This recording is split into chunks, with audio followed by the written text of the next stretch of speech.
in which their rationality makes them as a race akin to God and in some fundamental way alike, even after allowance has been made for the distinctions which diversity of language and local custom create among them.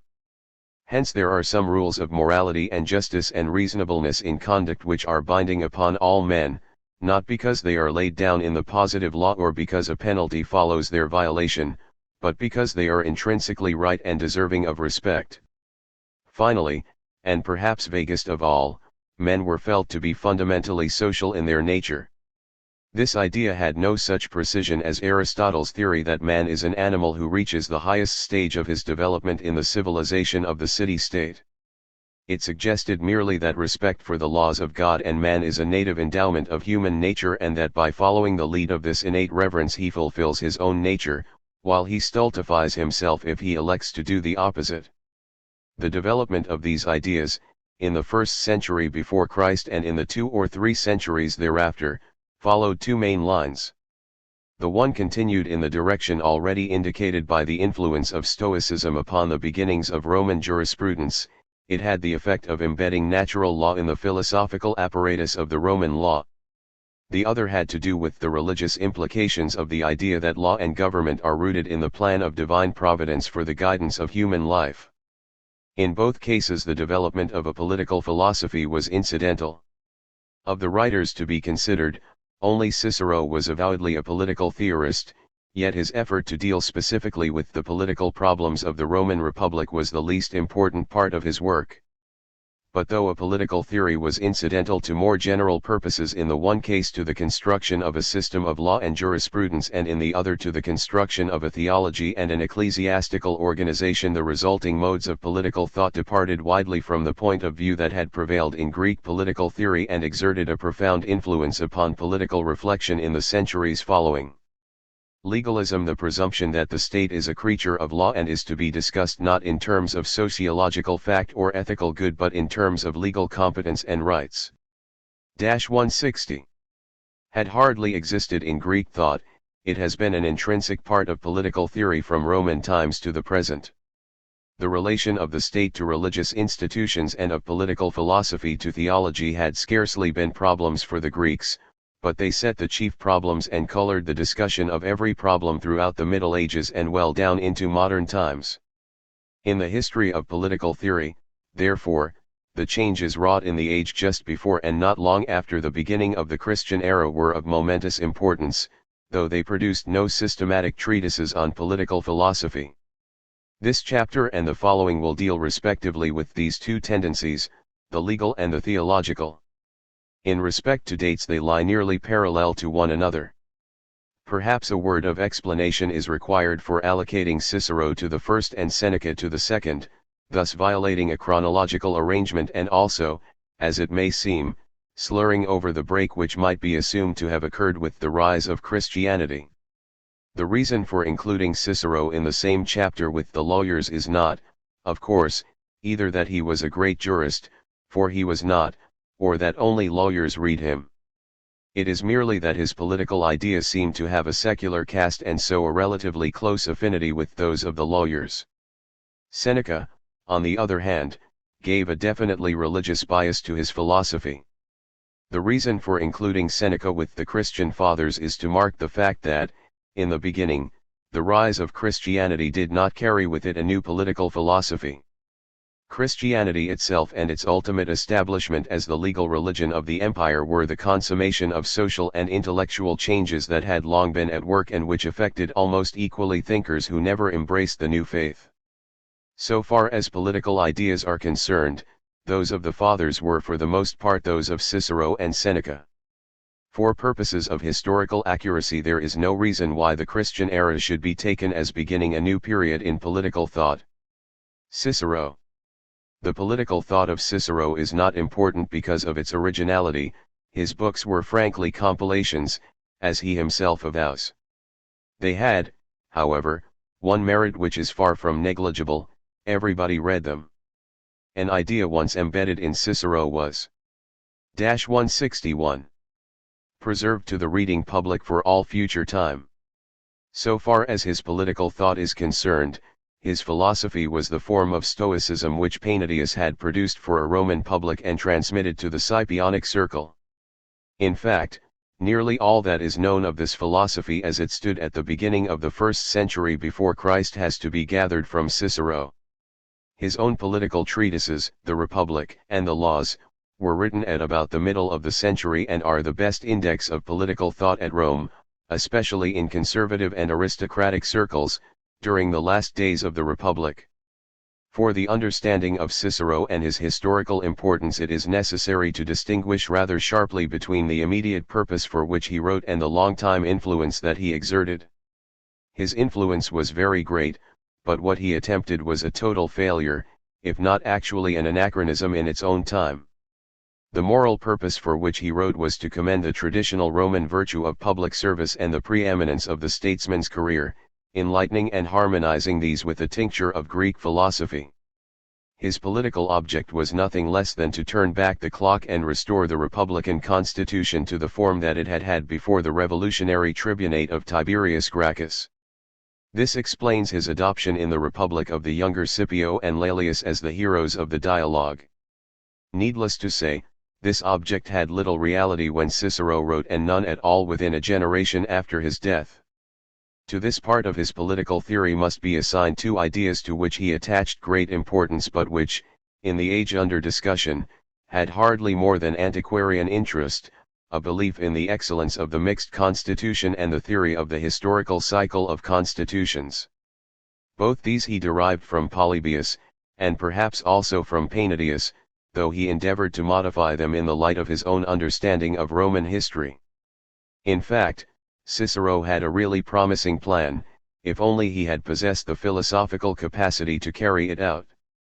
This was to set forth a theory of the perfect state, a mixed constitution, by permitting its principles to be developed in the course of a history of the Roman constitution, according to the theory of the cycle.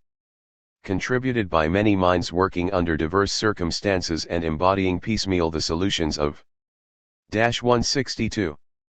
Political problems as they arose, the constitution of Rome, as Cicero conceives, was the most stable and perfect form of government that political experience had evolved.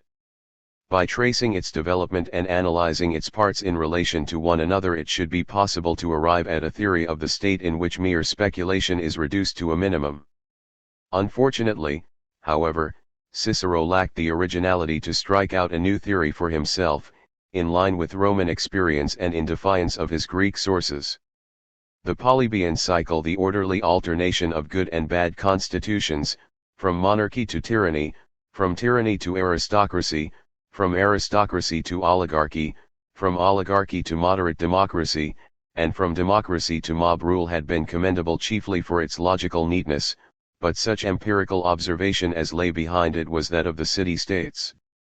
Cicero was uncomfortably aware that it did not fit his ideas of Roman history, and in the event he did little more than render lip service to the theory of the cycle while robbing it even of logical neatness. In a somewhat similar way he praised the advantages of a mixed constitution, the type of which he believed to be Rome, without even making clear what Roman institutions he took to represent each element of the composite. His account of the matter justifies Tacitus's jibe that it is easier to praise a mixed constitution than to realize one. The intention to sketch a theory of the state in close relation to Roman institutional history was laudable, but it was not to be realized by a man who took his theory ready-made from Greek sources and grafted it upon an account of Roman history. Cicero's true importance in the history of political thought lies in the fact that he gave to the Stoic doctrine of natural law a statement in which it was universally known throughout Western Europe from his own day down to the 19th century. From him it passed to the Roman lawyers and not less to the fathers of the Church. The most important passages were quoted times without number throughout the Middle Ages. It is a significant fact that, though the text of the Republic was lost after the 12th century and not recovered until the 19th, its most striking passages had already been excerpted into the books of Augustine and Lactantius, and so had become matters of common knowledge. The ideas were, of course, in no sense original with Cicero, but his 163 statement of them, largely in Latin expressions of his own devising to render the Stoic Greek, became incomparably the most important single literary means for spreading them through Western Europe. A few of Cicero's great passages must be kept in mind by anyone who wishes to read political philosophy in the centuries that followed. First of all, there is a universal law of nature arising equally from the fact of God's providential government of the world and from the rational and social nature of human beings which makes them akin to God. This is, as it were, the constitution of the world state. It is the same everywhere and is unchangeably binding upon all men and all nations. No legislation that contravenes it is entitled to the name of law, for no ruler and no people can make right wrong. There is in fact a true law, namely, right reason, which is in accordance with nature, applies to all men, and is unchangeable and eternal. By its commands this law summons men to the performance of their duties, by its prohibitions it restrains them from doing wrong. Its commands and prohibitions always influence good men, but are without effect upon the bad. To invalidate this law by human legislation is never morally right, nor is it permissible ever to restrict its operation, and to annul it wholly is impossible. Neither the Senate nor the people can absolve us from our obligation to obey this law, and it requires no Sextus Aelius to expound and interpret it. It will not lay down one rule at Rome and another at Athens, nor will it be one rule today and another tomorrow. But there will be one law, eternal and unchangeable, binding at all times upon all peoples, and there will be, as it were, one common master and ruler of men, namely God, who is the author of this law, its interpreter and its sponsor.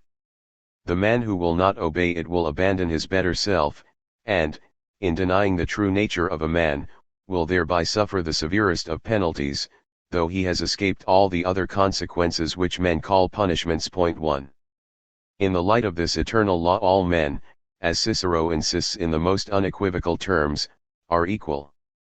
They are not equal in learning, and it is not expedient for the state to try to equalize their property, but in the possession of reason, in their underlying psychological makeup, and in their general attitude toward what they believe to be honorable or base, all men are alike. Indeed, Cicero goes so far as to suggest that it is nothing but error, bad habits, and false opinions, that prevents men from being in fact _______164 equal. All men and all races of men possess the same capacity for experience and for the same kinds of experience, and all are equally capable of discriminating between right and wrong. Out of all the material of the philosopher's discussions, surely there comes nothing more valuable than the full realization that we are born for justice, and that right is based, not upon man's opinions, but upon nature. This fact will immediately be plain if you once get a clear conception of man's fellowship and union with his fellow men. For no single thing is so like another, so exactly its counterpart, as all of us are to one another. Nay, if bad habits and false beliefs did not twist the weaker minds and turn them in whatever direction they are inclined, no one would be so like his own self as all men would be like all others. 2.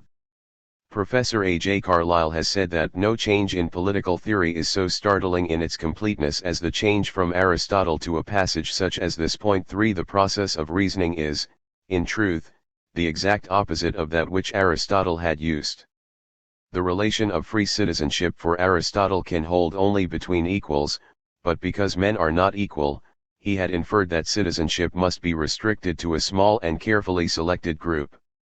Cicero on the contrary infers that, because all men are subject to one law and so are fellow citizens, they must be in some sense equal. For Cicero equality is a moral requirement rather than a fact. In ethical terms it expresses much the same conviction that a Christian might express by saying that God is no respecter of persons. There is no implication of political democracy, though without some such moral conviction democracy would be hard to defend. What is asserted is that some measure of human dignity and respect is due to every man, he is inside and not outside the great human brotherhood. Even if he were a slave he would not be, as Aristotle had said, a living tool, but more nearly as Chrysippus had said, a wage earner hired for life. Or, as Kant rephrased the old ideal 18 centuries later, a man must be treated as an end and not as a means.